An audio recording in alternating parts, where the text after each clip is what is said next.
अस्सलाम वालेकुम my YouTube family, कैसे हैं आप सब। उम्मीद करती हूँ आप सब बिल्कुल ठीक होंगे। अल्लाह पाक आप सबको अपने हिफ्ज़ व अमान में रखे, आमीन।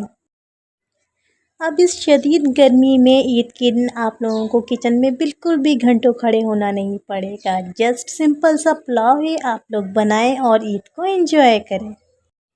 बेहतरीन से पुलाव की रेसिपी स्टार्ट करने से पहले आप सबसे रिक्वेस्ट है, प्लीज़ चैनल को सब्सक्राइब कर दीजिएगा। पुलाव बनाने के लिए हमने हाफ कप ऑयल ले लिया। उसमें एक बड़े साइज़ की प्याज को ब्राउन कर लेंगे। गोल्डन ब्राउन करने के बाद निकाल लेंगे।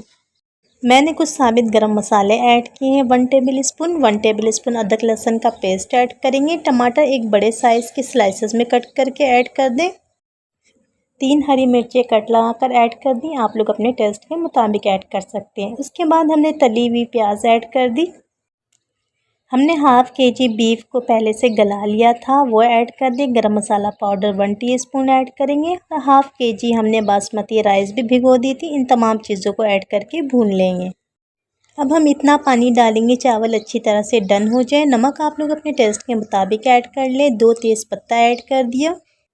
अब हम चावलों को अच्छी तरह से डन होने तक पकाएंगे ताकि इसका सारा पानी अच्छी तरह से ड्राई हो जाए। उसके बाद हम इसको दम पे रख देंगे। लाजवाब से पुलाव को आप लोग सलाद और रायते के साथ सर्व करें और घर वालों का दिल जीत लें।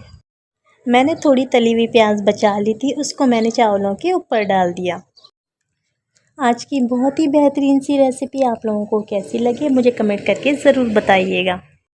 अगर वीडियो अच्छी लगी हो तो प्लीज़ लाइक कर दीजिएगा। चैनल पर नए हैं तो चैनल को सब्सक्राइब कर दीजिएगा। फ्रेंड्स एंड फैमिली के साथ शेयर करना मत भूलिएगा।